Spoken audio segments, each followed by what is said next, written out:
We're going to get into all the details in moments, but first, our country, our border. That's the focus of tonight's angle. President Trump is doing what his millions of supporters, new and old, are begging for. His administration is finally enforcing the border and carrying out mass deportations. Now, the total number rounded up so far is nearly 5,000. Remember, 15 million are here.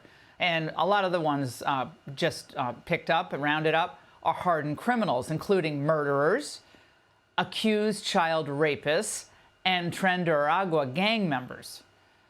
And not just in places like Denver, we knew that Tren de Aragua story really erupted, but also in the Big Apple as well. Last night, New York got a little safer, and the new DHS secretary was on the scene to capture the ICE operation. But rather than breathing a sigh of relief, rather than stepping up to help make America safer, working with the Trump administration, liberal officials in cities and states plagued by crime, including migrant crime, are siding with illegals. Brandon Johnson in Chicago. What this administration is attempting to do, he's attempting to get us to surrender our humanity. We're not going to do that in Chicago. There's a real goal here to stoke fear into the American people. Of course, that's a lie. American citizens have no reason to fear, unless they're someone involved in human or drug trafficking themselves, then they have something to fear. But the empathy always goes one way for these open borders fanatics, to the poor illegals. Because to the fanatics, they're not really illegal aliens. They're not even illegal immigrants. They're simply undocumented Democrats. This from New York AG Letitia James.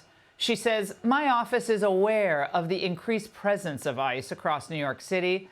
I'm monitoring the situation to ensure that our laws are being respected and people's rights are not being violated." Think about this. Whether people's rights are being violated? Now remember, she's talking about illegal aliens who had no right to be here.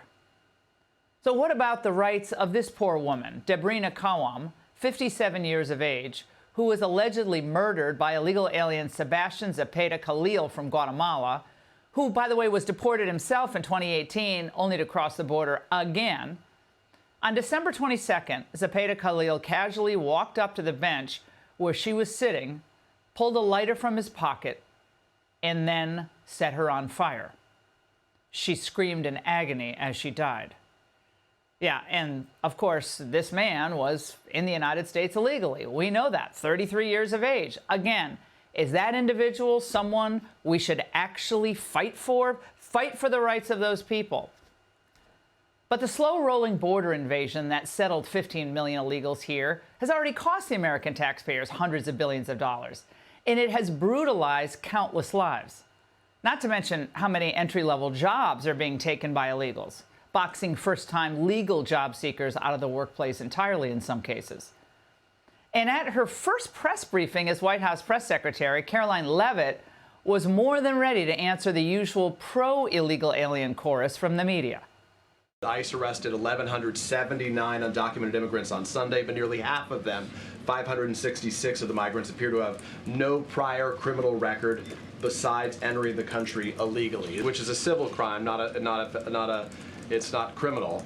It's federal crime. He said he was going to focus on those violent offenders first. So is violent offenders no longer the predicate for these people to be deported? He is focused on launching the largest mass deportation operation in American history of illegal criminals. And if you are an individual, a foreign national, who illegally enters the United States of America, you are, by definition, a criminal.